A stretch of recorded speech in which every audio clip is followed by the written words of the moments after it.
Welcome to Florida Newsmakers, where our special guest is brilliant political strategist for the Republicans, Sally Bradshaw. And Sally, you've been tapped to be part of a national effort to redirect the Republican Party. How big a challenge after the defeat in the presidential race? Well, look, I think I have to be honest. It's a challenge. We lost. We had a big loss at the national level. There's a lot of work that the party has to do to find a path forward.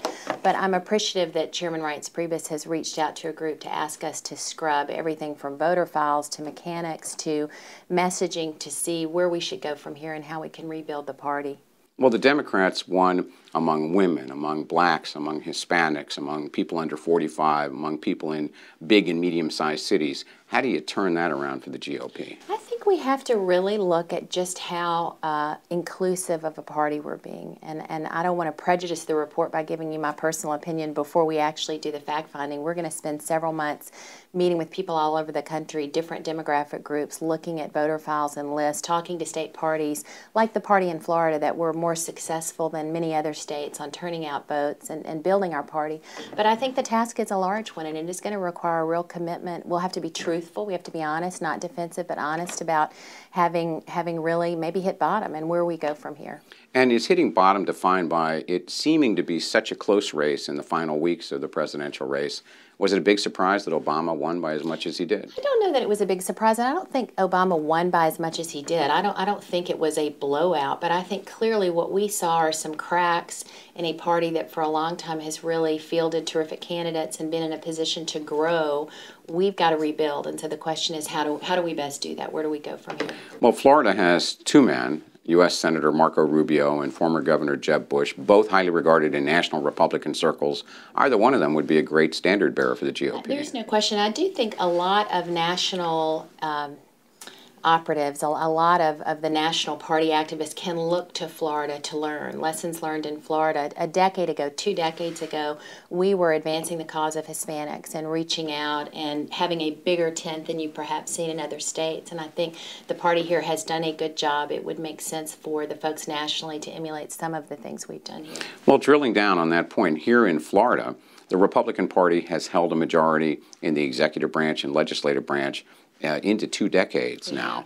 And that's not the case nationally with this most recent election. What can the GOP then learn from Florida? I think there are a lot of lessons that we can learn from Florida, but we have to find candidates. We have to recruit candidates that look more like America in order for us to continue to achieve. You know, in Florida, we have 40% of the Hispanic Republican legislators in the nation. They're right here in the Florida legislature. And so we are leading in this area. We have active women elected to the legislature, and we are fielding candidates in every race, from the presidential race to county commission, and people can learn from our efforts here. Looking ahead to Florida's gubernatorial race in 2014, Governor Rick Scott, halfway through a first term, his numbers are very low, but not that much different than Governor Lawton Chiles, the Democrats, were 20 years ago. He went on to re-election.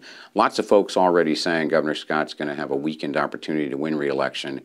What are your thoughts about it? I'm not concerned. We are 2 years out from an election, a re-elect for this governor. At this point in 2010, Charlie Crist was a shoo-in for the U.S. Senate against Marco Rubio, and Bill McCollum was sure to be the Republican nominee for governor, bested later by Rick Scott. So I think you have to have some perspective on the timing of this. And I also think Scott has not been able yet in a campaign context to talk about jobs in the economy. He has a terrific record here. We've seen a huge increase in exports by Florida companies, 17% increase. We sort of lead the nation in that area. We're seeing the unemployment rate, which is already down 3% over Charlie Crist. When he left the office of governor, he had an 11.5% unemployment rate. So there's some great economic indicators that Scott can look to, and that's been his focus. So the challenge is going to be to take those indicators and make them resonate with an electorate. There's no question, and again, there's lots of time to do that, so I look forward to it. If you have any advice for Florida Democrats, how is it that they should view this embrace of Charlie Crist as now a Democrat? Give advice to Florida Democrats. Well, as regards Charlie Crist. I think they need to be very concerned about a candidate who goes whichever way the wind blows. I mean, the fact is, I appreciate that Democrats want to win an election. I understand what it's like to lose an election, but this is a candidate who has no ideological stand. He believes whatever is popular to believe at that particular point in time, and that's a challenge for Democrats who really care about what their party brings to the table.